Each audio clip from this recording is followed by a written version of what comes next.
Baby,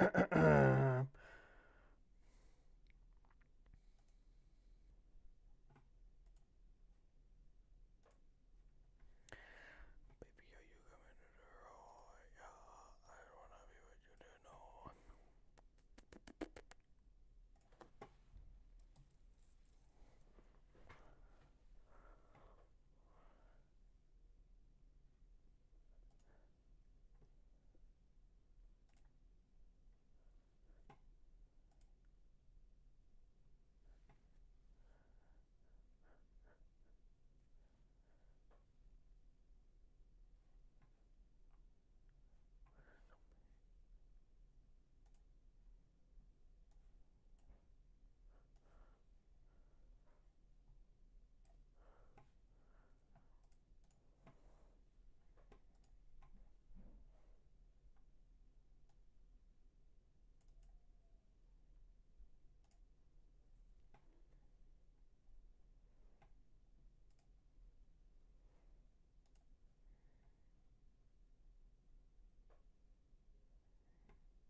Okay.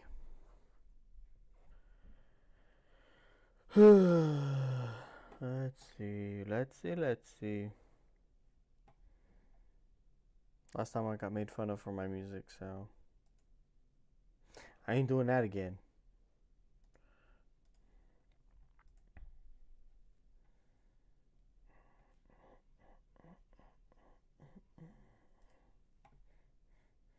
Did I do both of these last time?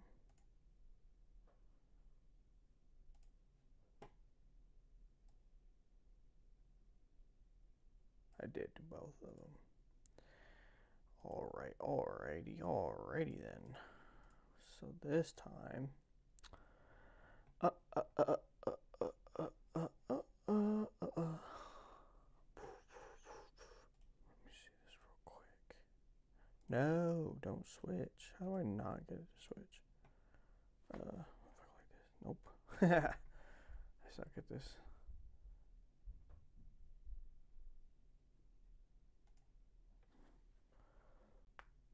Let's go studio mode. Ah, there we go.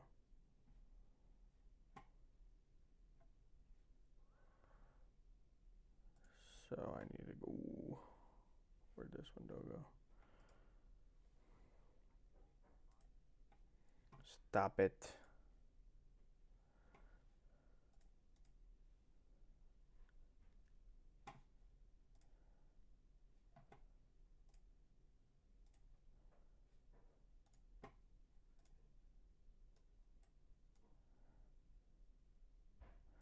I don't get how this works, dude.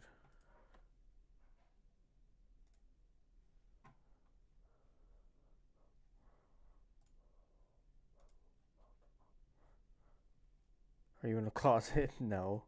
I'm in my bedroom. Kind of like a closet, though.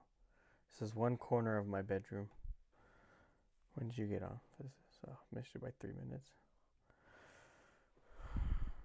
I'm trying to. Last time I got made fun of for my music, so I'm probably not gonna do music this time. Kenyon's a hater. Trying to figure out how they usually size this thing. So if I go all the way down, boop, boop, boop, make that the full size. Square. Out of the closet? Nah.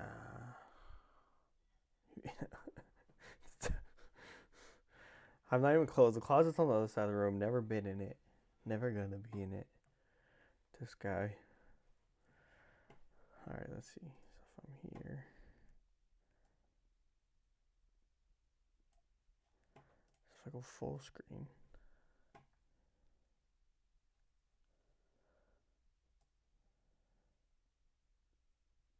What the hell? YouTube's weird, dude.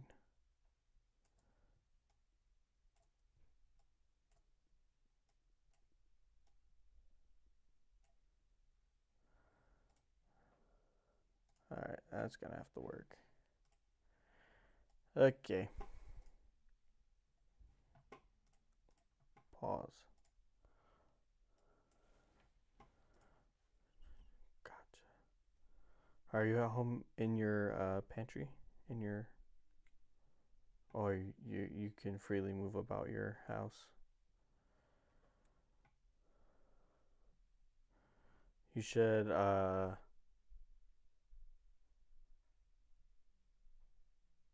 hop on Discord and you can feature on my stream. It's called the basement. No, you have your little Harry Potter hole underneath the stairs where your office is.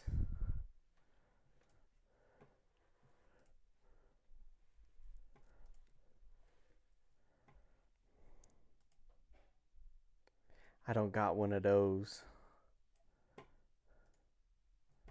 All right.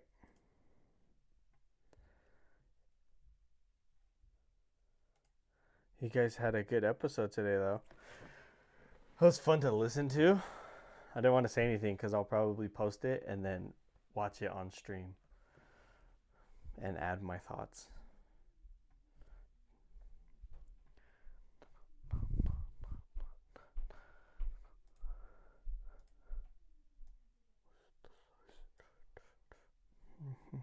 Okay. Well, I'm gonna watch.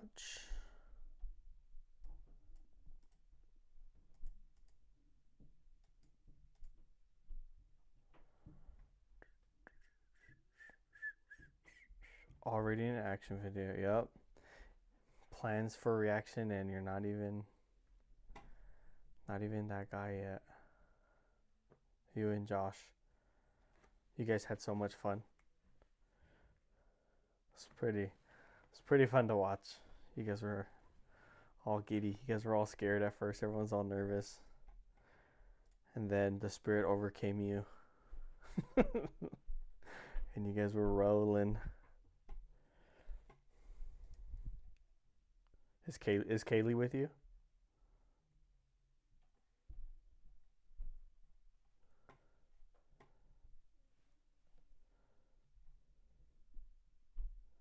Oh, that cuts that off a little bit.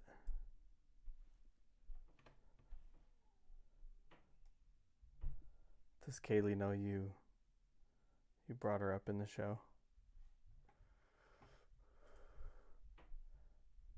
She's you brought up your heartbreak.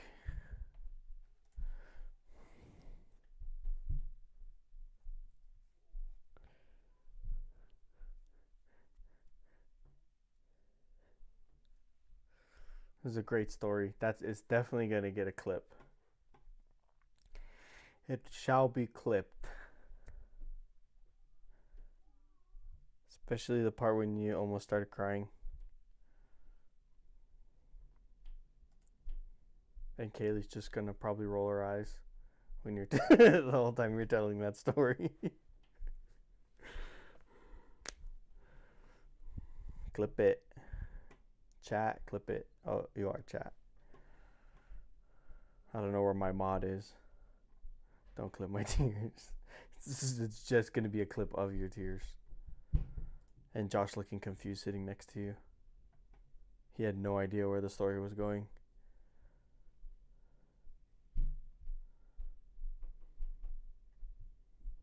And Mom was just dying in the corner the whole time.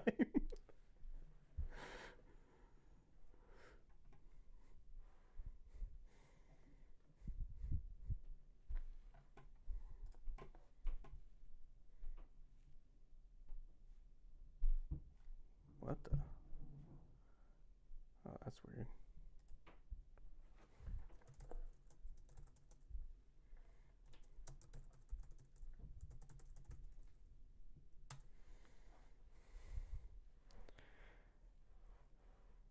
BRBALP. What? I don't know what that means. Is that a coding thing? Dude, I was playing with ChatGPT today. And, well, not playing with ChatGPT, I guess. I was trying to figure out how to get a full list of everyone who's ever given a conference talk and the conferences that they spoke in and what their talk was called. And I was like looking up on YouTube how to do that, like how to scrape that information off the web. And then I realized, dude, why did I even try to do this? And I hopped on ChatGPT, and ChatGPT taught me how to use Terminal and write code to go scrape. So I got a full spreadsheet of every conference talk ever given. Well, not ever given. I think it's 1971 is the first year in the Gospel Library. Got that. And so I'm going to do a conference talk roulette where I have to read whatever talk pops up on that board. And there are some talks that look like they're not going to be very fun. Not going to lie. Not going to lie. All right. Well, the last stream I talked about, where I watched Greg Mattson's video on the FAIR conference and the LDS not press secretary. I keep wanting to call him a press secretary. He's essentially a press secretary.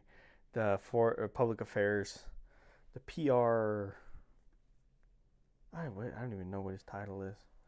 But his reaction to the public affairs person for the church not being able to answer whether or not he supports the proclamation, the family proclamation, and shared my thoughts. And my mother told me I had to see both sides, which I honestly, I watched this video already with Cardin Ellis as they're walking around Old Thanksgiving Point, and I don't think Cardin really disagrees with Greg. I think Cardin's saying something completely different and not totally disagreeing with Greg. I don't think he thinks it's as big a deal as Greg, but I don't think he disagrees with Greg. So we'll get into this. All right, so let's talk this Aaron Shrinian thing, man. Aaron Shrinian, that's his name. He's apparently an Armenian guy. You want to go first? You want me to go first? What do you want to do? Well, it's just interesting because there's a question. I think there's already something suspicious there that people generally. I rolled so many tables down those stairs right there. So many round tables in and out of there. 8-foot tables. The good old days. Shout out TPI setup crew. Kept the Matua boys fed for years. Feel about Aaron, who is probably a very good man, very good at what he does. This is also not the height discrepancy I thought I'd see between these two guys. I thought they were much closer in height. But there's just some questions about some of his background on elements of the family proclamation, right? And okay, but specifically people are really angry, especially on X, about his response to the question about whether or not he supports the family proclamation. Yes. Your thoughts, because I know I got mine, and I don't think anybody's going to like mine, but I want to hear yours first. Yeah, I think that he needs to learn how to answer that. I think he needs to learn how to lean into it a little bit, even if it's not like exactly what he thinks everybody wants to hear. I think he needs to lean into it more and give some type of a complete response so that there isn't, again, so much suspicion about, well, it's about his background, really. Interesting. So, do you share that suspicion? What's the angustia, as we say in Spanish? What's the, not the fear, but what's the angst, that you're kind of channeling and you think people have online? Well, I would say typically it wouldn't matter. I mean, he's just a church employee. Yeah. Right? So who cares? Well, but he is the highest ranking church employee and arguably the most influential on behalf of the church outside of the Q15. Yeah, so it is an issue, I think, in that regard. I'd never heard that term before, the Q15. I probably should have after listening to Word Radio, but I'd never heard of that. hard to try and say, because the outward messaging of the church is under his purview, right? I mean, Yes. So it's like, okay, well, how does that affect the messaging of the church? Does that affect, well, we're not going to cover this or this because I have certain beliefs on the family proclamation? And I think I get these questions all the time. And so that's a little bit of what I was addressing when I talked about it. So if I could steel man that side of the argument, I would say there's a lot of generally socially conservative members in North America and Canada who have survived a 5-year battle of woke that culminated in the toxicity of COVID that was literally ripping wards and stakes and families in half. See, and that's weird to me because that had to have been a Utah thing, and from what I've heard of from people that I know that live in Utah, that was a tough time in the state of Utah. In South Carolina, people were just like chill about it. People didn't even it wasn't a thing like that. Like we were just out there. We were locked down for as long as we were locked down. Once we got, and I was lockdown at the time.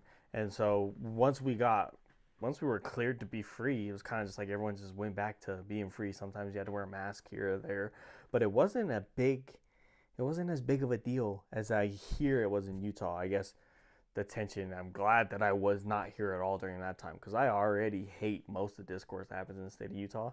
And so that must have just made it miserable and unbearable. And when he was saying that, I had no idea.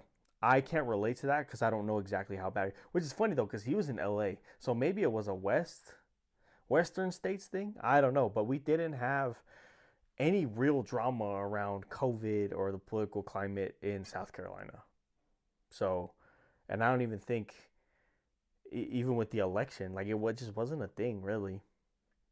But yeah, so I don't know of what this battle is. And that battle had slogans and buzzwords that Well, I guess I think the battle was there, but if you're not living in the thick of it and you're not involved in the content side of it, I think that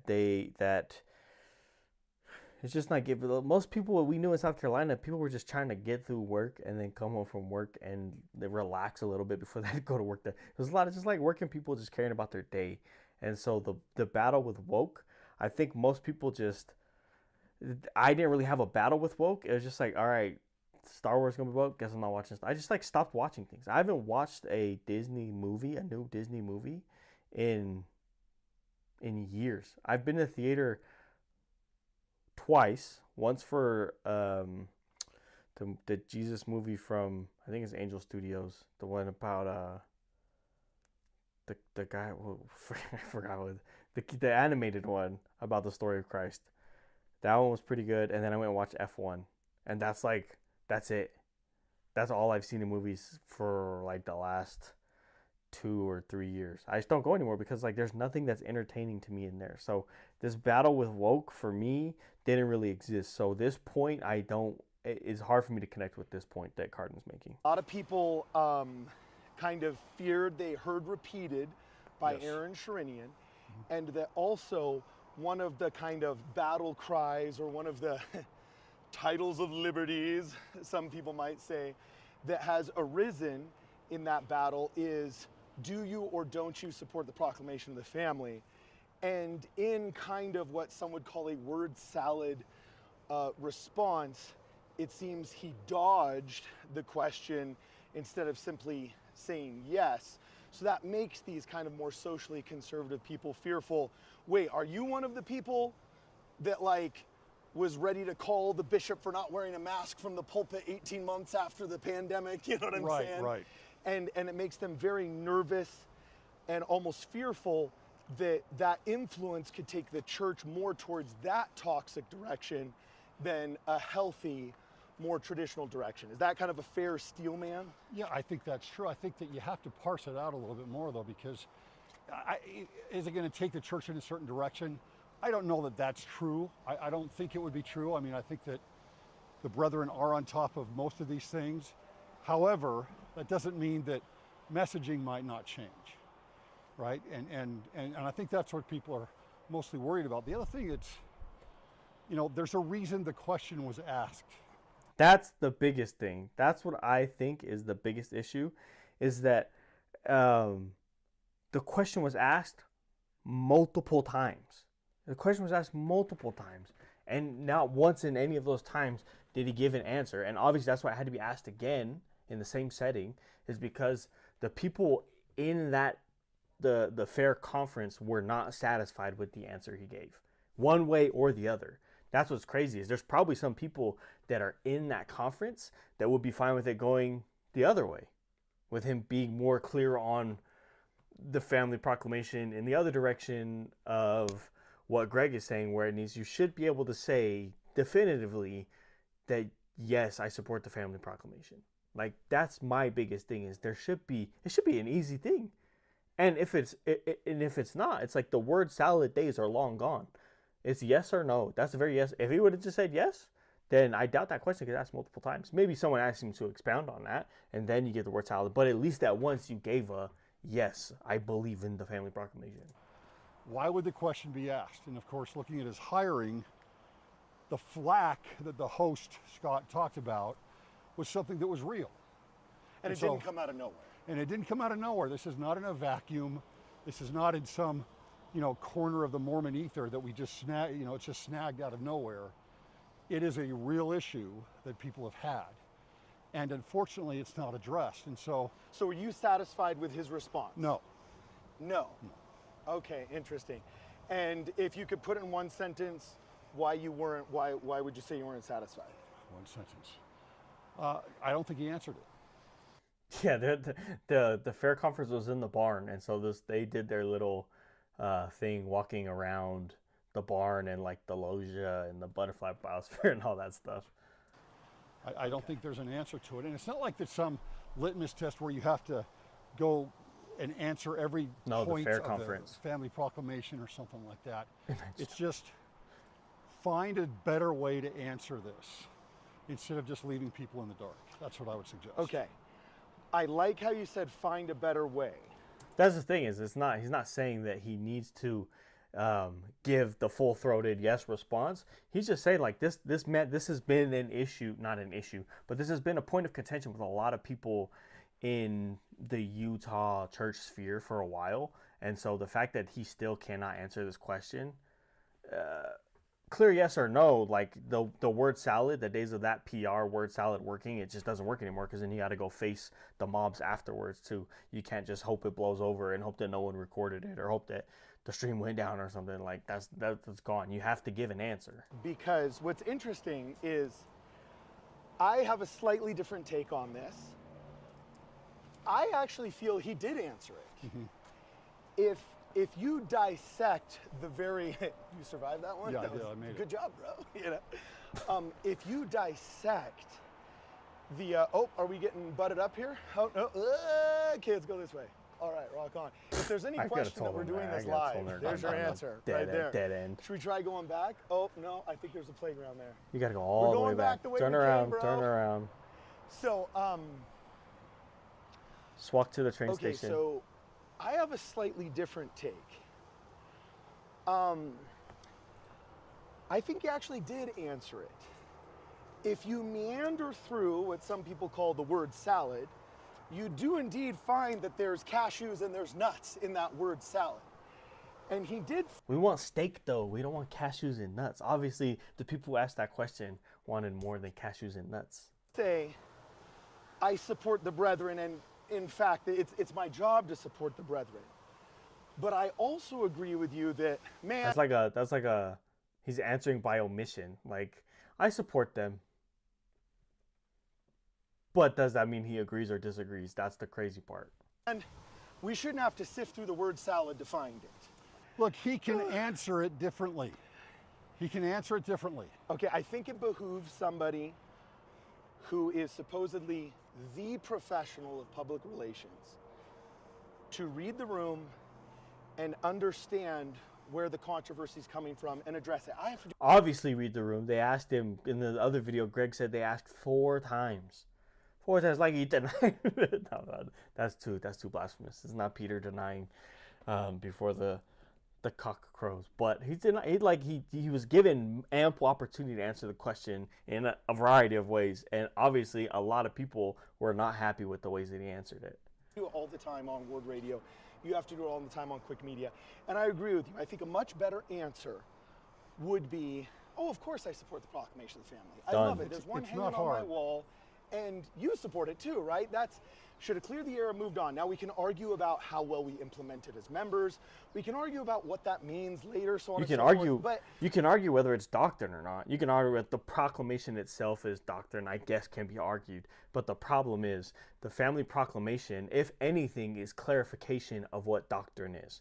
It's clarification of that portion of the plan of salvation. You have to have the family within the plan of salvation. That's like, it was established with Adam and Eve. Like, that's the way it is. And it's like, that's crazy that it's that hard to give an answer that works in that context. One of the easiest, most low-hanging fruits you can ever give the generally socially conservative or traditional members of the church in Brigham Young's Empire of the West of North America is just, I support the Proclamation of the Family. Done. It's the easiest thing on the planet.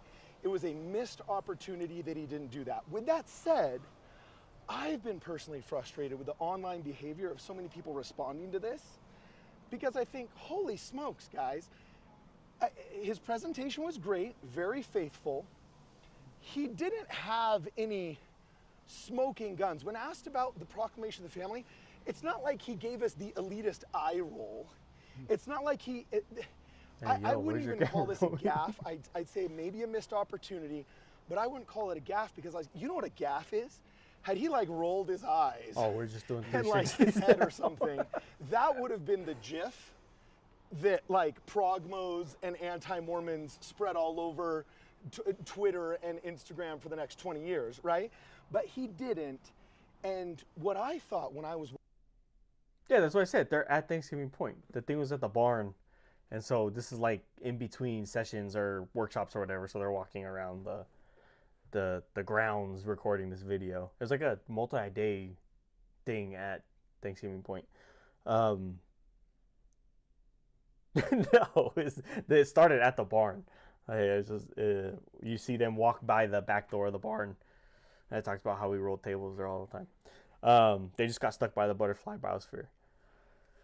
But anyways, fair is, what is it? Let's see. Fair conference. It's called something Faith Answers, Informed Response. So I don't really know what that is, but Faith Answers, Informed Response. So I think it's an attempt to answer the tough questions from the church. But I don't know. Didn't catch the invite. Didn't even know it was happening. But this is the big thing that came out of it. But I agree with Cardin's point here. This is the part where Cardin, and this is not Cardin disagreeing with Greg. This is Cardin saying the thing that he disagreed with was kind of the backlash. And I would say that I agree too. There are, and I was even talking about this at work in a completely different context, but people just have way too much chutzpah behind their keyboards, dude. At least I'll come on here and I'll show my face. I'll show who I am. I'll put my face behind my words. But there's people that are out here dogging this guy on X and on other social platforms that are anonymous. They have some random name on X, and they're just calling this guy out. And it's like, if you're gonna, this is man up. And they say things that they wouldn't say in person. They cause all these problems that they wouldn't cause if it was in person. And that's that's going to be one of the hardest things moving forward with the church, is that you're going to catch slack from all these people. So it's like, do you placate these people and give answers that placate those people? Or do you just turn your X off and not listen to what they have to say? But I do agree with Cardin. People need to chill. Like, as much as I disagree with how that's answered, or disagree with the idea that you can't just say that you support the family within the church as one of the highest paid employees of the church whose job is PR, I disagree with how he answered, but also I'm not saying like, oh, impeach this guy, and I'm not saying like off with his head, get him out of here, excommunicate. I'm like, it's bad, but I'm not gonna go on X and start dogging this dude for everything that he ever believed in just because he didn't answer a question right. I'll be passionate about the fact that I think you should have an easy answer to that question, like Greg is. But dude, people hiding behind anonymity and not being give these a little bit of grace with their responses. Like at least, and Greg too. Greg will stand up and say why he disagrees and be gracious about it. He won't call into question this guy's character, but he's still gonna like question it and say, hey, this maybe not should not be how we respond to this question.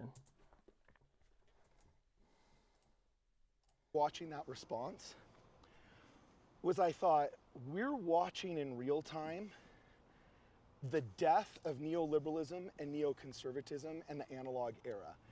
And Aaron Sherinian, I actually found him very personal. I had a personal conversation with him. Yes. And I'm going to have to help this guy out with some good PR, telling people how well that one, I guess, apparently. You know what I'm saying? But I spoke with him, and I was actually impressed with what I would dare say his faithfulness. Dude, if I was walking around doing a video walking like this, dude, I would be so freaking out of breath, dude. I'd be dying. I don't know how he was doing that. It looks like Greg got some Jordans on too. That's crazy. Because for sure he could be making more money elsewhere. And I view to a certain extent, though he is well paid, his service to the church, though paid, as kind of. And that is a good point. Like, he is making a lot of money. He's one of the highest paid employees in the church. But in that world, he could be getting such a big bag somewhere else. And he's probably good enough at his job to be doing it somewhere else. So it is a thing that he might be taking some sort of pay cut to be doing this with the church. But, you know, it is what it is. That comes with certain things from the territory. Of like partial service, right? Now, some Sure. people might take issue with that. But I would say that, like, the best description I've ever heard of what makes a good politician, at least while in office, is you postpone political decisions until they're no longer relevant anymore, presumably to stay in power, right? Well, in the newspaper era, in the radio era, when scandals broke, if you could survive the first 12 hours, stretch that into 24 hours, by 36 hours, there's a new scandal on the front page of the newspaper. Mm-hmm. And the gatekeepers of whether you were scandalous or not were the newspaper editors, were the radio hosts, were the TV interviewers. And if you could word salad these people, or just give like much more eloquent responses to very vicious sound bites, well, then you won. And that was the game. But now we don't live in that era. We live in an internet era that never forgets. It never forgets. It does move a little bit. I mean, you had the Coldplay couple recently. Yeah. And all of a sudden, what saved them was Sydney Sweeney. Yeah. Right? Yeah, but I would argue though they're going to live as a fridge magnet for the next for the next 20 years. So my only thought was, I just thought this is an out of place response in terms. That's a lot of freaking handicap spots. Terms of time. And the internet era people are misinterpreting his 90s era response. Well, and that's the issue, is you shouldn't have given them a chance to interpret. It shouldn't have been such a gray area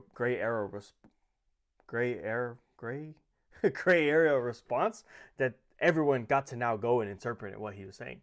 If he wanted to not have that, he should have just gave an answer. Like an answer. So that's like, I agree with what Cardin's saying. We're in a new era and there needs to be kind of an adjustment into how things are done. But isn't that his job now? His job is to adjust to the climate and tackle the matters at hand, right? So he should be able to course correct and get it done the right way. As a dodge, as a cover for wokeism, and I know these people, Greg. I know these people. In his mind, and I don't pretend to know his mind. Aaron, I don't know your mind. But I know many people like him in positions like him. And they view themselves kind of as an Apostle Paul. They speak Greek, they speak Roman, They also speak Aramaic and Hebrew. And he's worked at the UN. He lived in Armenia. He's actually going to connect me with some Armenian manuscript scholars there. He's had such a wide and storied and successful secular career that he speaks secular word salad. And his response was the corporate response that Coca-Cola wants to hear. You know what I'm saying? Sure. And so in his mind, he's thinking, and the brethren most likely are thinking, this is our guy. Because we need to stand on a world stage, and the world stage speaks the word salad, worm tongue, whatever they're calling it, right? And I think that's the issue is, in this specific conference, the people he was speaking to, the people that asked him the specific question, those people were not the world at the time. He was speaking to a very specific audience. And so being a PR professional, he probably should have given an answer that was more appropriate for that audience. Well, and that's interesting what you're saying, because there is a split somewhat, much different than it used to be, where you have very much a world-facing church, right? You have got the UN, you have got heads of state, you have got organizations, NGOs, all these things, all these outward-facing things, and there is a lot of messaging to brand the church in a certain way with those people outward. I find that that's not necessarily the message that sits well internally, right? And that's what I think is what happened the other night, right? It's like that message is not, that's a message you would give at the UN. That is a message you would give to the heads of state. You don't put yourself in there, but it's not very settling for some members. And this revealed to me what is actually not a problem with Aaron Sherinian, but a structural problem with our church.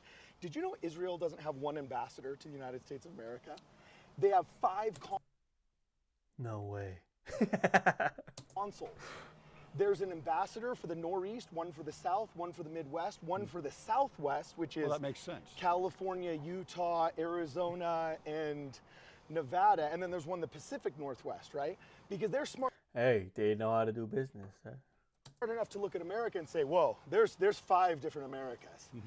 And the South is not the There's 50 different Americas. same as the New Yorkers. I can't send the guy that's negotiating trade deals with Merrill Lynch on Wall Street with the same dude that's wearing flip-flops and sunglasses talking film permits with the producers of Paramount in Los Angeles.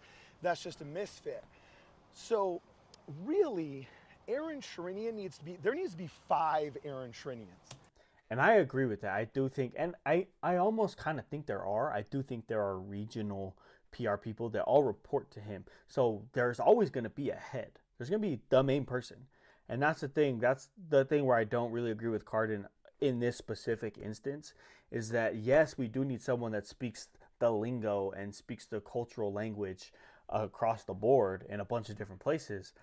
But the problem is he was speaking to a very specific audience in a very specific place at a very specific fair that should have had that answer. He should have had that answer in his back pocket, like ready to go, shoot it off, get it out the way, don't get it asked again, get back to whatever he was talking about. Like he knows, and Greg Mattson has talked about this many times in the past about how this is kind of a questionable appointment. Greg has voiced his opinion. He's a much better subject matter expert on it than I am, but he's talked about it before. And so Greg is the audience that's at this conference. Cardin is also the audience, but Greg is the audience that is worried about this specific concern. And so in this moment, yes, it does help to have a bunch of different ones, but in this moment, he was the guy. He was the guy that needed to make the play. And it sounds like he didn't make the play. Aaron Sherinian, there needs to be a North American Aaron Sherinian, because North America and Canada have unique cultural problems such as wokeism, mental illness, certain economic issues. Meanwhile, South America, you served in Mexico. Wow, that's City. crazy. This EP gate's just open Totally like that. different culture, totally different style and approach to everything in life. Europe needs to have their own, Asia needs to have their own, Africa needs to have their own, and then guess what?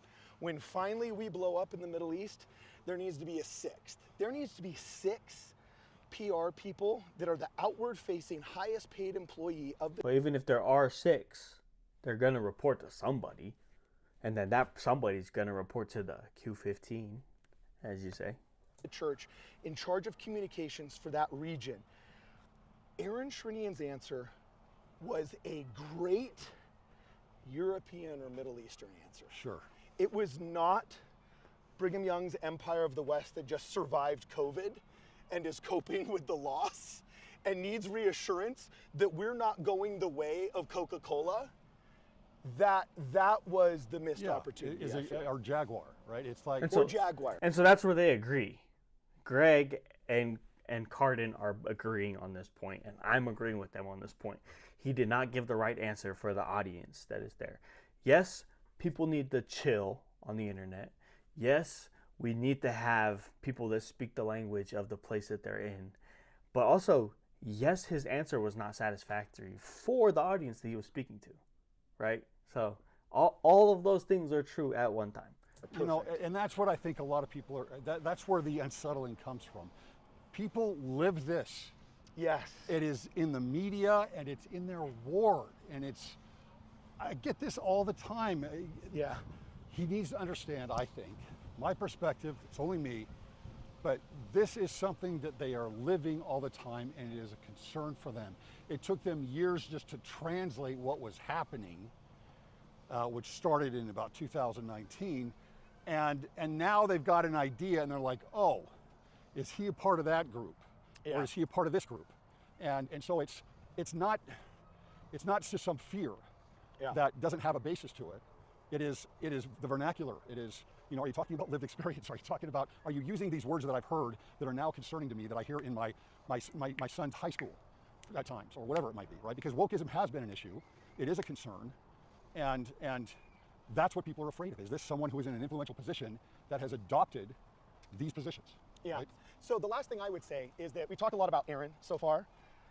And I think oftentimes people think you and I represent a lot of the social conservatism of the church, kind of like, especially like traditional family values, which I think is pretty fair, right? Sure. I'm definitely a lot more economically liberal than you, and we can talk UBI any day of the week, bro. Hey, there's the gang setting up the tents, dude. Hey, that was me. That was me once upon a time. You know what I'm saying?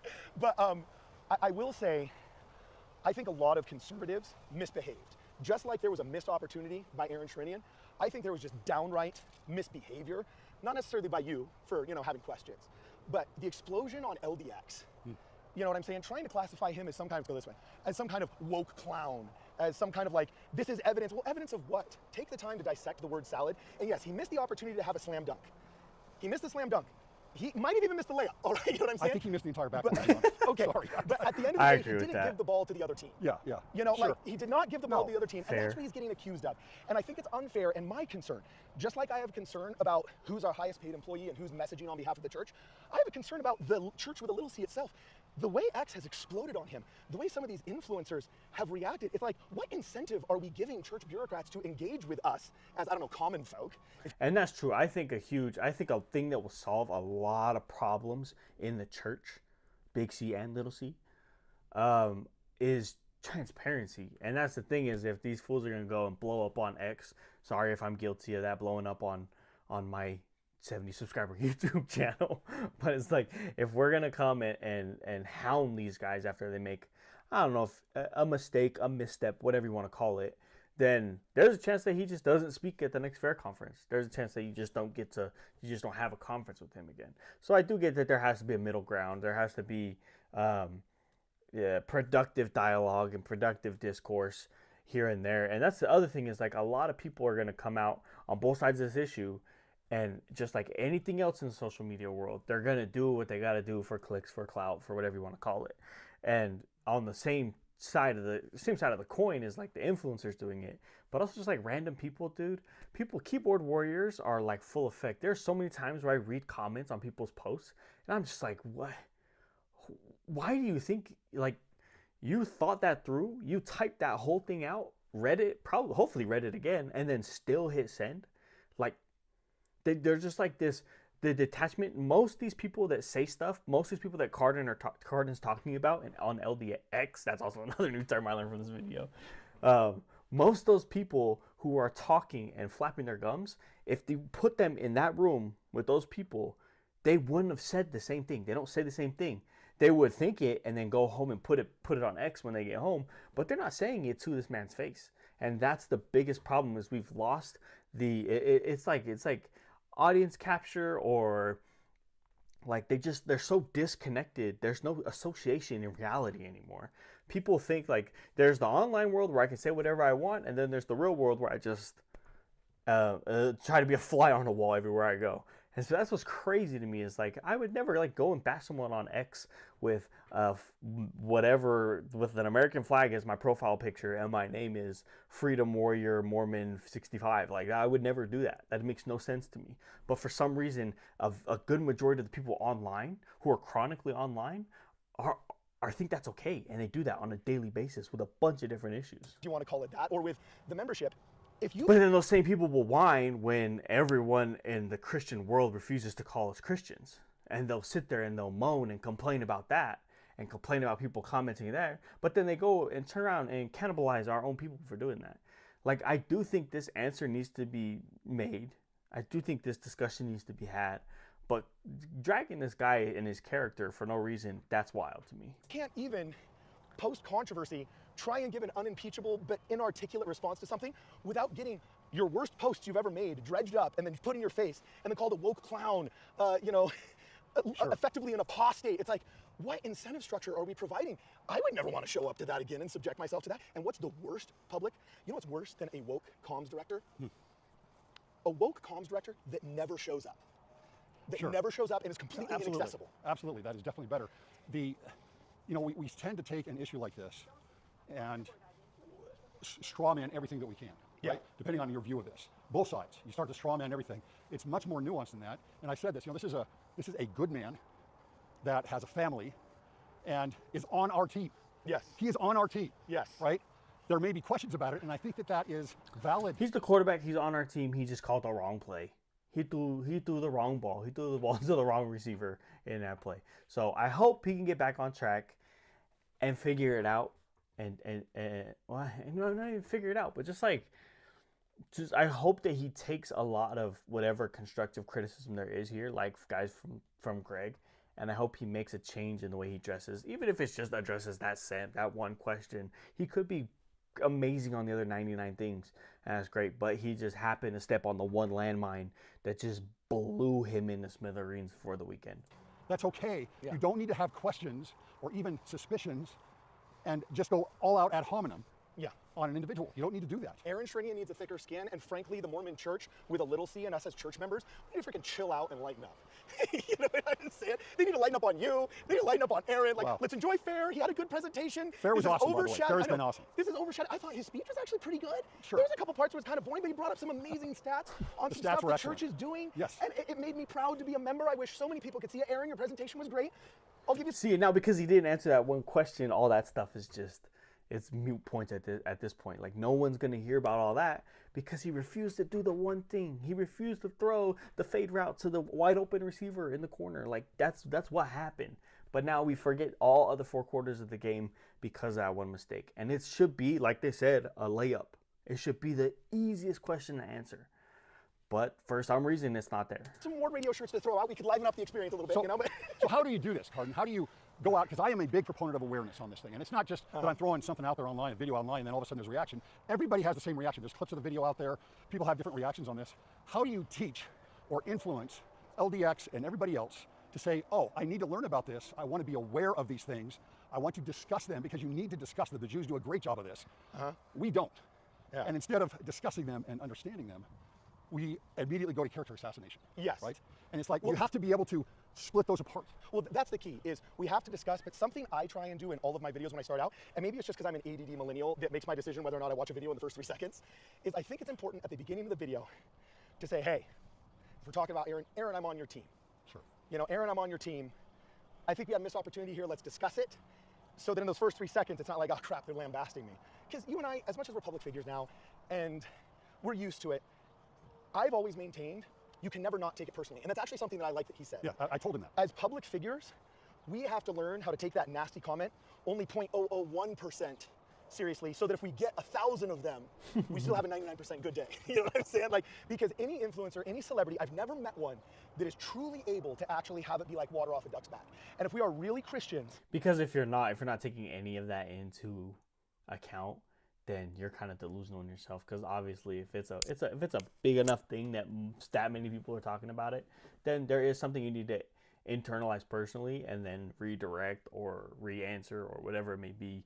But those people are truly, anyone who can do that is truly disassociated from reality as well. So then we have to approach it just like I think it's Matthew 22 says, first approach thy brother, then if that doesn't work, approach him with a friend, and if that doesn't work, then bring the church. We have to engage in holy conflict resolution. And a unique problem I see, especially on X, is that whenever there's an issue, we go to X. No, X is terrible. X, I only use X to get like what the current status of the UFC fights are on Saturday night, or I use X to be like, hey, someone's talking about a shooting or an earthquake or the tsunami is about to hit Hawaii, and I go to X and be like, because it's just the most live update and from up-to-date information. But X as a discourse place, a place of discourse, is terrible because everybody has a voice, and not everyone should have a voice. I might not even need a voice. I might not even deserve a voice. But I will never bash people like people bash people on X. That's for sure. First. And this is why I respect for you, and this is why I'm actually doing this walk with you, is because you're really good at calling people up, saying, hey, let's have a conversation. You're super good at couching all of your controversial takes in, hey, I love this guy, we're on the same side, you know? Yeah. And I think the more we double down on that reminder that, hey, we're all on the same side here, I think that kind of opens people up to the conversation more, and then hopefully Mormons become like a trendsetter in that kind of issue. Well, and I want to bring something else up on this that I think is important. Why you would bring it up in the first place? Why would I bring this up in the first place? Why did I bring it up when he was hired? You know, maybe it's better, Greg and Cardon, not to even talk about it. Yeah. Right? The problem is you can't do that anymore because it's going to be talked about. It's going to be there. It's going to be talked about from different angles within the church. It's going to be talked about from the prognos. It's going to be talked about from the exmos. Yeah. I believe that you and I both have a faithful perspective. Yes. We care. Give me a couple of years and $1 million and I might sell out. But, you know. We care about the church. Yes, right? Exactly. We care about the church. Yeah. And so I would rather have people hear things from that perspective. We don't live in a world anymore where things are just going to be hidden. You can put your head in the sand and say, well, if I don't talk about it, it's just going to go away. And Elder Holland has reflected and mirrored what you said by saying there can be no more, quote, uncontested Shout out slanders. Candace. Because if we don't talk about it in a faithful way, you're right. The progmos, the anti-Mormons, the ex-Mormon anti-Mormons, trust me, they will. And they'll make that GIF and so on and so forth. So I really think this is just another example, and I don't want to beat a dead horse. But to me, what the internet did to our society was more consequential than what the Gutenberg press and books did. Absolutely. To Europe when it was invented. And to Christianity. And to Christianity. It's exponential. We have to transition. We cannot hang on to the old way of doing things, or we will lose people, testimonies, market share, whatever analogy you want to make. So I think it behooves us as members, hey, what's up guys? I think it behooves us as members to chill out on the older generation from the analog era, and that includes respect my father and mother as best as I can. But right? you're not talking about Aaron specifically, you're talking No, about I thought when I watched that, I remember the sentence, I thought we are watching the slow death of neoliberalism. That's what we're watching. The New York Times and the Washington Post all have in common. None of this was crazy. Atlantic magazine used to have like, what was it, a 20, 30-year generation that they would label a generation by. It's almost like they do it by 5 years now. You know, like every 5 years there's such an advancement. You got AI now, and that's going to be completely different for those kids that are moving up through elementary school, high school, etc. Yeah. They're going to have a different take. Yeah, but that was the analog era Atlantic magazine, New York Times, and Washington Post answer. But you want to know what Atlantic, the New York Times, and the Washington Post all have in common? None of them get as many views as one day of Joe Rogan. Might not even be as many views as one day of Joe Rogan combined. Like, that's just not how anyone gets their information. This right here, what these guys are doing, maybe not for the younger generation on this specific topic with this specific people, but you even see it with Ward Radio. This is how people get their information, because this is far more transparent. These guys get called out way more than anyone in any other portion of the media.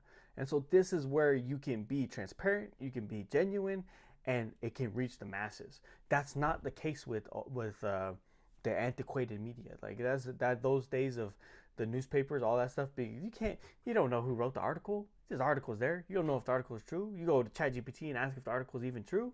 So it's like that is not the way business is done anymore. And so I think if we can make a shift and be more transparent, be more forward facing, and figure it out that way. But the problem is, and Cardin's 100% correct, the more forward facing they're going to be, the more crap they're going to get, because people are going to thrive off of every little bit of information, every little bit of something that they can critique. Because, dude, the violence, what is it? Violence, drugs, and sex sells. That's the issue. Is people are the things that the highlights are only going to be the bad things, the negative. No one's going to talk about the stats that Cardin talked about. No one's going to talk about all the good stuff that came over this weekend, because it's overshadowed by this one miss.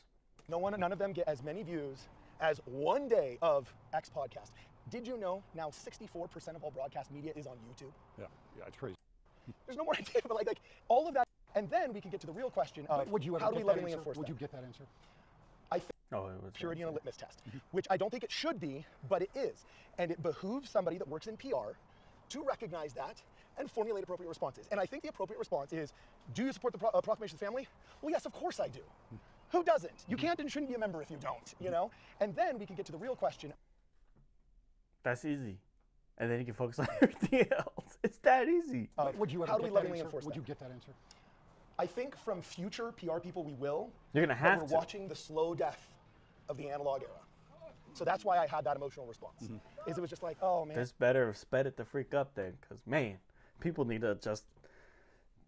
It's so close. We're so close. There's so many great things, but every time we trip on the one little thing that keeps us from sliding into a good place. It's always one step forward, 500 steps backwards, and we have to adjust and realize that, and we have to take 1,000 more steps forward in order to get a couple of steps forward ahead. So. Man, this would have been great 15 years ago. But man, for the average layman, just read it. And what does it say? Oh yeah, you know. But anyway, nuclear families with mom. that's the video. That's the drama of Mormon culture this weekend, and I agree with both of them. I agree with Greg. I agree that answer should have been an easy answer. From the main PR person of the church, that should have been an easy answer.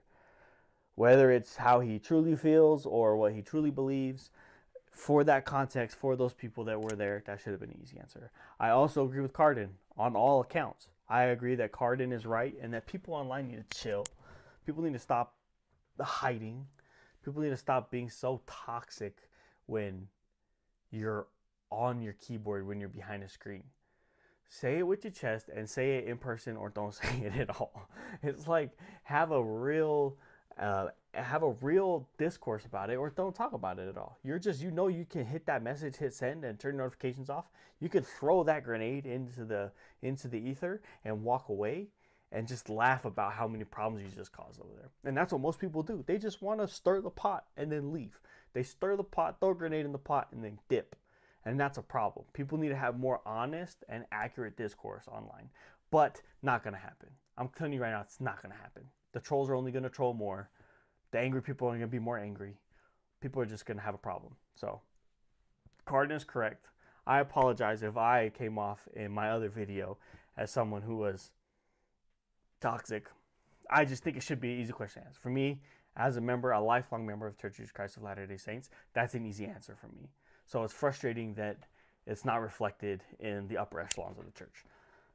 And I also agree with Cardin in that we do need to have multiple PR people.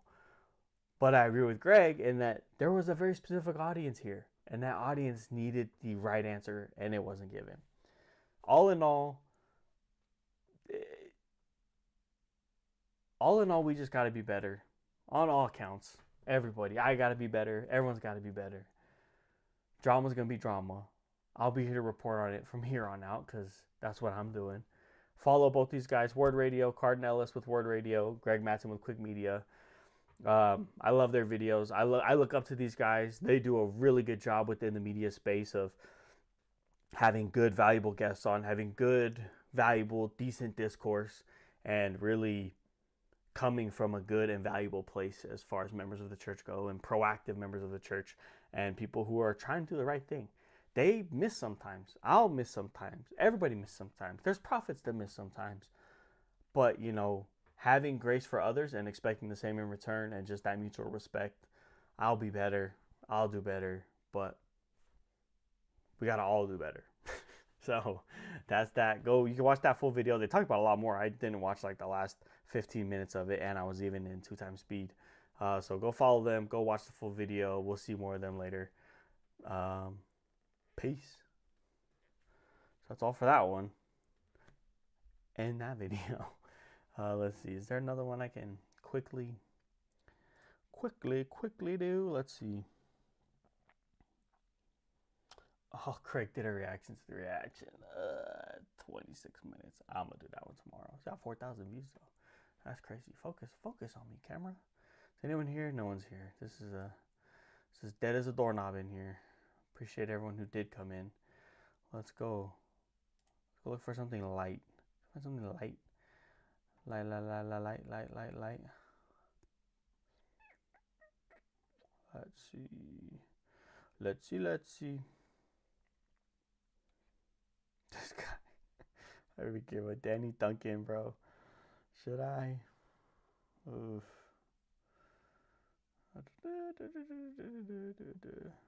Let's see. Let's go check out Thoughtful Faith.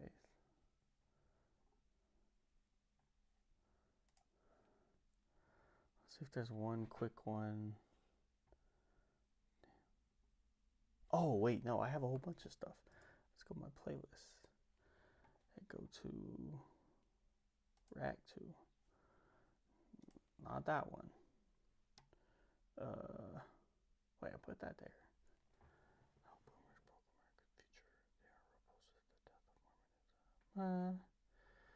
Those are kind of longer.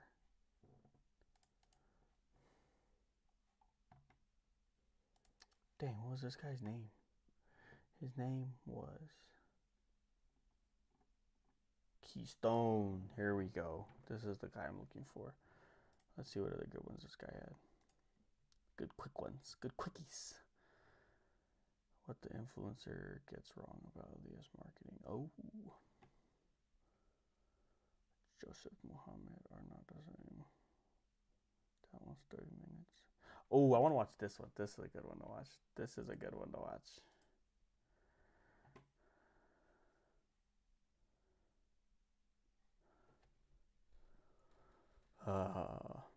Hey, someone wants to send me some cash to get YouTube Premium, whatever the freak this is called, so I don't have ads. Ads suck. All right. It's another one. This one is what John Crist gets right about Mormons. Why is that? Is that really cropped out of there? Shouldn't it be? All right. Let's see. Let's see what we got here. This is Keystone. Damn, I forgot his real name again. Is Christian comedian and content creator John Crist. Hope I'm pronouncing that right. There's no other way to pronounce that other than Christ, and that would be weird. He just so happened to be in Utah earlier this year on tour. Now, dude, he comes to Utah a lot. He posts a lot about Utah, and most of his takes I think on Utah are pretty valid. So when I saw that John went to one of our church services, I prepared myself for the worst. But to my surprise, it was the most level-headed human reaction video I've seen in a long time. And he posted a second video about it later that was also great. Now, I wanted to bring John's content up because one, I think it's hilarious, and two, I think it models really well how to approach a faith that is different from yours. And I gotta give the guy props. Let's watch some clips, starting with this one that gives a bit more background on how he ended up at our church in the first place. So I have my show on Saturday, right? My show on Saturday in Salt Lake City sold out in a day. And then we put on the Sunday yeah, because the Mormons love this guy. show, and it's not selling. Somebody goes, Mormons can't do Sunday. Oh, yeah, that's part of their religious practice. That's their Sabbath. They're not gonna come out to a comedy show on Sunday. I go, they might. oh, so Saturday night, I'm sitting in my hotel room. I go, I'm just gonna post about it. I go, hey, I'm in Salt Lake City. How does it work? Can I come through? Let me come through. Is there? I think I said, is there coffee? What time does it start? Thousands of comments from the kindest LDS people, and they got that going for them. If you have questions about an They got that going for them. Duh, everybody will say that. They'll still hold that we're a cult and that we're all brainwashed. But hey, at least we get the kindness comment. another faith, go straight to the source. John hears something different about Latter-day Saints, and instead of just looking stuff up on the internet, he says, all right, where do you guys meet on Sundays? I'll be there. I love that. If you're curious about what a Catholic church service or an evangelical church service or a Latter-day Saint church service looks like, just go. Nobody's going to bite you or brainwash you or or show you our horns. We're not going to do that. We'll show that to you after you get baptized. Baptize you. Unless the organization is on some kind of FBI watch list, you should be good to go and check things out. So he went, and of course, he compares what he sees with what he's used to. Update, they do not have coffee. And I don't think it's a funding thing. Dude, because I looked That was crazy. When we went to a friend's church in South Carolina, they were giving their baby to Christ, and we went to support them. First of all, we got out there, and we were way over. We dressed like we were going to church on Sunday. We get out the car, and we almost got back in the car and went home to change because we were way overdressed. We getting all kinds of looks. But we walk in, and the first thing you see on the left, you got merch table. And over to the right, you got coffee stand. You had the coffee shop people doing the right there selling breakfast, a bunch of different coffees. So that was just like 100% culture shock to us. But hey, you got to pay the bills. You got to keep the lights on. You got to keep the venue. So they got to do what they got to do. But yes, we do not have coffee. We got treats in the nursery, but that's it. around, and these people got money. Oh, and Relief Society always be, every time I get out before my wife and go over by Relief Society, they always got some kind of like baked good cooking up over there, hiding it from us. We're over here just acting like we're all paying attention to Elder's Quorum. I think it's a moral thing. I don't think coffee, the beans, I'm going to need somebody to explain that to me. Everybody's wearing a suit. No one can explain that to you, by the way. Just don't even bother. Just drink, enjoy your coffee, and just think we're weird for not drinking coffee. So don't walk in looking like this. They'll probably think you're homeless. And then all the women are in like skirts and long dresses. And listen, I've been to my church. We could use a dress code, honestly. It's getting a little bit out of hand in the non-denominational churches. There was, I was going to say, he's the pastor. I don't know if that's the term for him, the leader and he did a reading out of the book of Alma, which is not, I memorized all 66 books when I was in Sunday school. Alma is not in it. So I was like, well, I'm just here. So I'll just, learn. We did some hymns sitting down, by the way, not standing up. And then we sang How Great Thou Art. And I was like, listen, I know this one. Dude, I wonder if some of these wards like see that they have this person slide in there. Because that was the other video. The other guy, he had there was a hymn that he kind of recognized, or he just really enjoyed the hymns and the speaker. But I wonder if they see that, oh, there's a visitor here. They'll slip in a song that someone who's not a faith might know. When I sang along with this one, and then we did the first, I took a photo of it right here, the first, I don't know what it was, something of Joseph Smith's first fair. Yeah, that'll get you. Smith, and I was like, No. well, this is Maybe they didn't see him. That was just coincidentally the program. not, I'm a conscientious objector to this one. I'm gonna observe. I'm fine with conscientious objectors, sing whatever you want. But I also love that he is self-aware enough to recognize that just because we do some things differently doesn't always mean we're doing something wrong. For example, he spent a lot of time in both of his videos talking about the sacrament. Let me just tell you, because we did communion with bread and water. I didn't do it, by the way. I was like, I'm good. I'm straight. We did bread and water. So the Catholic, Which I got a comment on one of my other videos talking about how weird that is. I'm sorry. I grew up, that was my faith. That was what I did. So it doesn't seem very weird to me. But also going to the Catholic Church and watching them go to the Eucharist, that's not weird to me either, because it's pretty similar. And I know non-denominational, I don't think very many of them do partake of the sacrament. They just take it very symbolic and not literal. But I do love that we, as a church, take it literal, and we do have that, because it's also a great teaching point for our children. When our children see the bread and water, it's obviously something that it's interesting to them, and so it's a very good teaching point. We're very easily able to explain to our daughters what the sacrament is, why we do it, and what it represents. So it's weird to some, but I love it. I think it's amazing, and it keeps me grounded in physical reality as well as spiritually, as I acknowledge that those emblems represent something, and that I'm renewing those covenants, baptismal covenants, with our Savior, with God, through the body of our Savior, body and blood of our do Savior. bread and wine. My tradition does bread and grape juice, which is all a symbol anyway, so why not water? What if it's tap? What if they did sparkling water? What if they did soda water? What if you did if you're I'm sincere about... Dang, he got to go to one of the sacrament meetings where they have people with 15 different allergies in the congregation, and so you have the crackers and the cereal and all the different things. I always thought that was crazy when they Hey, what? This is great. But they just have to kind of guess sometimes. So it's just like every tray has it. Give it to the right person. No gluten-free people over there. A communion, all I have is Fanta. Is that allowed? Does that count? Well, I don't really have any ground to stand on here because I drink grape juice. Yeah. And I think this is a symbol of Christ's blood. Yeah. But it's supposed to be wine. But it's not wine. It's Right. unfermented. Yeah, so we're both using alternatives. Yeah. That's Yeah. what I'm saying. Well, that's off the course. Hey. There. Yeah. So I appreciate the respect and the being genuine about it. then can we just go more off the course? What about pineapple juice? Sure. That's what I'm saying. Yeah. In essence, where's the line? Where do we stop? And just in answer to his question, he's absolutely right. We use water today, but in the Doctrine and Covenants we're taught that it mattereth not what ye shall eat or what ye shall drink Boom. when ye partake of the sacrament, if it so be that ye do Dude, what a beautiful graphic. He killed that with whoever if he edits that or whoever edits that. That's beautiful. That's a sight to behold. it with an eye single to my glory, remembering unto the Father my What's up, whoever's here? Comment if you can or not. Just body which quietly was laid watch. down for you, and my blood which was shed for the remission of your sins. If Fanta was all people had available to them, you'd probably have to get the okay from your local leaders, but in theory, yeah, dude, I bet some people were using some wild stuff during COVID. it would be fine. In congregations today with members who have gluten allergies, you might see them eat something like rice checks instead of bread. That's fairly common. But as he continued to describe the meeting, That would low key be easier too, because then they don't have to break go through the whole thing too. When it's a homecoming, hey, what's up, Quinn? When it's a homecoming or farewell, and those poor dudes got to sit there, and the organist is going through 7 different verses of the song because they got to break the bread for 400 people, with 300 of them are not supposed to be there. That's like, I'm always like, hey, just throw the Chex Mix on the tray, bless that, and let's get on with the day, dude. there were a couple of things that really stuck out to me, and I want to know if they stand out to you too. There's human beings involved, and that's what makes it funny. Like there was a lady in the back sleeping. I go, oh, okay, so they're just regular humans. And then exactly, dude. But that's like, dude, I just remember watching some little some deacon or not deacon, deacons don't do that.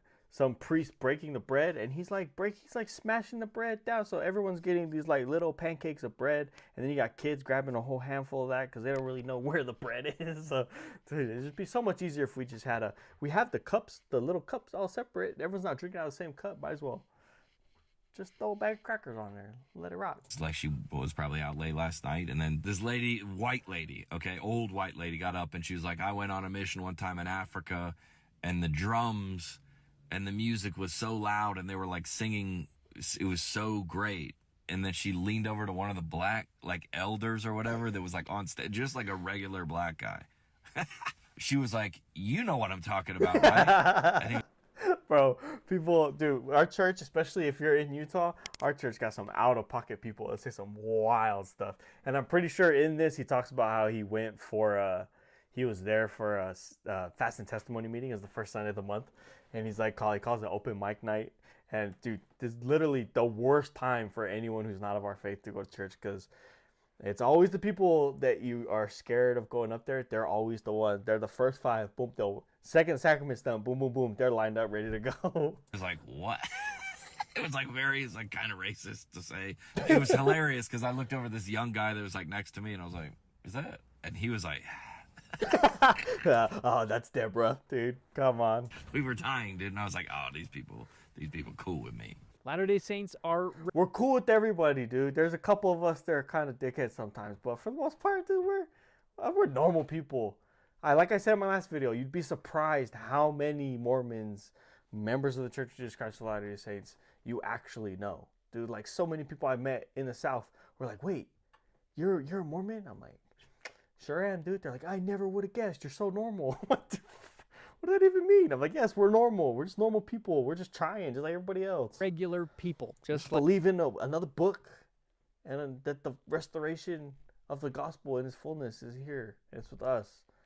Contact your local missionaries." anybody else. I love that he doesn't take the stance that these are deceived, hell-bound cultists. No, Sheila's in the back taking a nap. People are saying weird stuff from the pulpit during fast and testimony meeting. This is stuff you'll probably find in pretty much any church that involves human beings. But the Correct. second thing that I love is that when he heard something that seemed a little off, He didn't throw his hands up in Yeah, the he didn't just write the whole church off as a bunch of racists. That's like whenever all the NBA players that come and play at the Delta Center, they're like, "Oh, Utah's the most racist place." Well, yeah, just because the whole audience is white doesn't mean they're racist. And they just don't know how to control their Dr. Pepper, Diet Coke intake at the games, and they get a little rowdy. air and say, "See, I knew these people were crazy." Instead, he looks to the member next to him, sees his reaction, and understands, oh, okay, so this isn't necessarily representative of the And that's just an old lady, dude. I had in elders quorum just yesterday.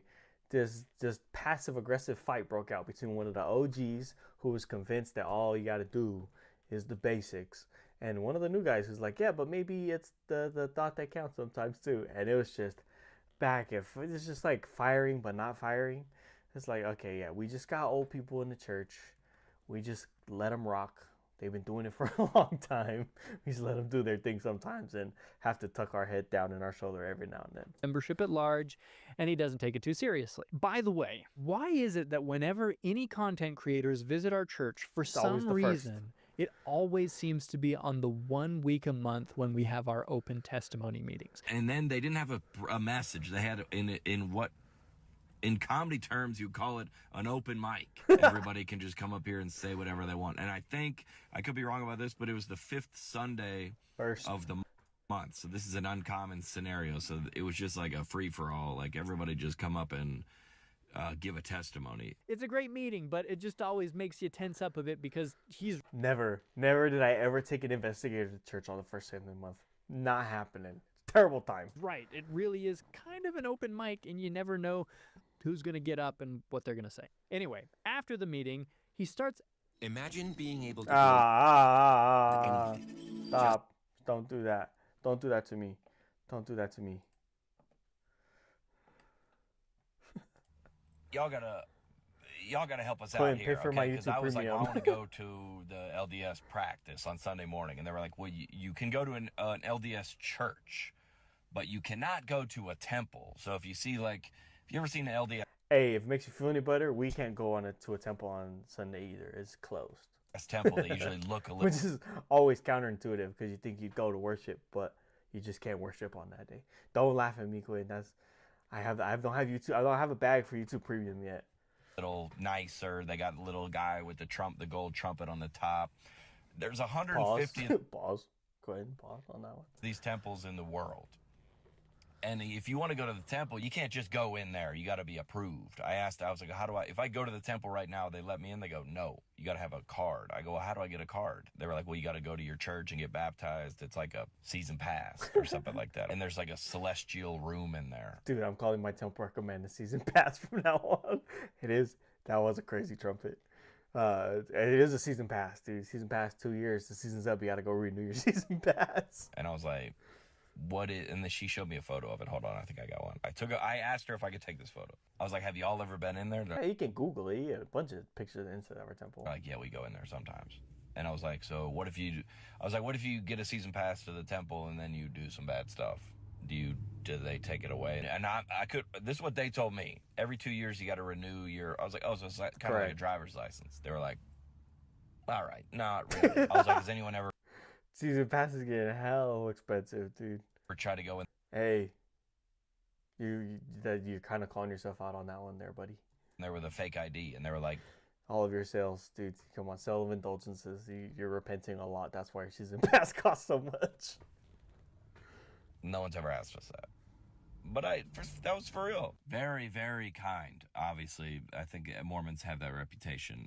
They answered all my questions. First of all, Temple recommends being compared to a season pass is absolutely hilarious. Dude, and I'm glad you that's got crazy. to see some interior pictures of a temple.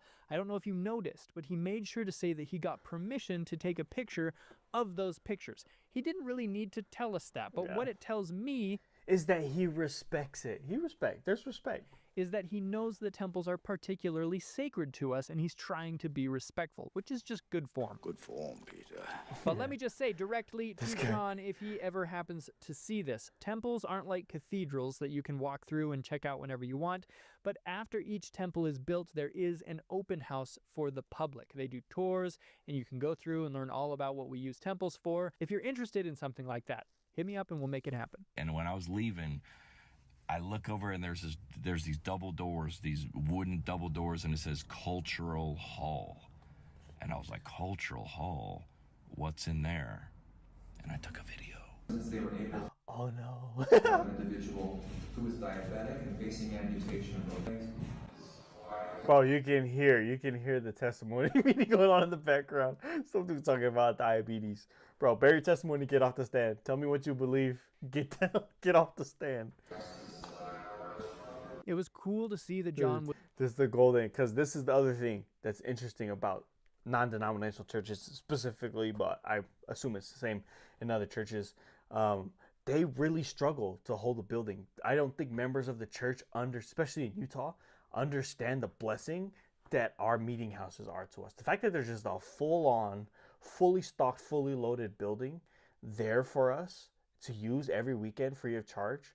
Well, I mean, you pay your tithing, but like, if you don't pay your tithing, you still get to use the building, and people get to go play basketball. You got full NBA regulation size courts in some chapels, some stake centers. This guy said, "Cape Pearl, why is it called the Cultural Hall?" You know, probably that's where the matters of culture took place. The brothers were in there. All the real culture happened on the basketball court. I don't know, dude. I'll have to do a deep dive and figure out why it's called the Cultural Hall.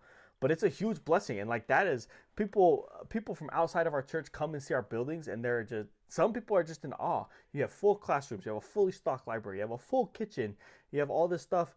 The grass is trimmed, the grass is being watered, the trees are cut, the flowers look nice, all this stuff gets taken care of, and I think we as members take that for granted.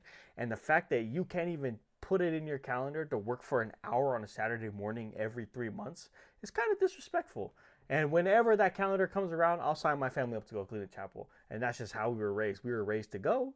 It's such a short period of time. No one's doing anything else at 8 o'clock on a Saturday morning. Go clean your chapel. Come on, dude. That's like the bare minimum at this point. So just know that we take our chapels for granted, and these people love seeing our chapels. was trying to understand. He saw some of the good we have to offer. He's not agreeing with everything, but he's withholding judgment, and he's also trying to find common ground. Now, if you do want to see a response, Wait, what did that say? withholding judgment, and he's also trying to find common. At the end of the day, exactly, dude. That's why they should. Well, I guess not in Utah. Utah people be too serious. But outside of Utah, they should bring back like full on, or they should send a church ball team from the ward or the stake, and they should go. I know my buddy talked about the Salvation Army does like men's camps in the summer, and they play all the sports. My poly wards are put. That's true too. Quinn said, and there's a reason why all poly wards are put in old church buildings, because they freaking destroy that crap and don't clean it up, dude. We were always there on Saturday morning cleaning, just the 5 of us brothers and our parents, and it's just destroyed. And we weren't even at the party the night before. We don't even know who had the party. Just some random family who had a freaking birthday party or wedding, and they just come here and destroy our building, and then we're left mopping up freaking Hosi off the floor. Come on, dude. Get out of here. But, dude, we should send a church ball team to some of these Salvation Army camps. We should honestly teach just any basketball player, any athlete who has a full ride scholarship somewhere, their mission should just be going and playing sports. Like, they just make a traveling basketball team. You play 1 year on the traveling basketball team, and you can go BYU and finish and get back into your career. You don't have to play a full year. Just play an off-season touring like the Harlem Globetrotters, the Mormon Globetrotters. We'll just go play ball. Ground. Now, if you do want to see a response to a popular creator that was a little less charitable in his comments about our... Yeah, those are there. That was a fun video. This guy, again, Keystone. I gotta find his name again, because last time I had it, then I didn't have it. Let's see, his name is Keystone. David Snell. Everybody go follow David Snell. Follow him on Instagram. Subscribe to his YouTube. Dude, he has some good videos. I'm going to keep watching his videos because videos are phenomenal. He obviously knows what he's doing. Look at his backdrop. So clean. My brother just thought I was in a closet at the beginning of this stream. Kind of am not. I'm doing my best. This is budget. He obviously knows what he's doing. But go like, subscribe, Keystone. I'll link this video once I publish this as a video, not the stream. But this will be in the thing down below.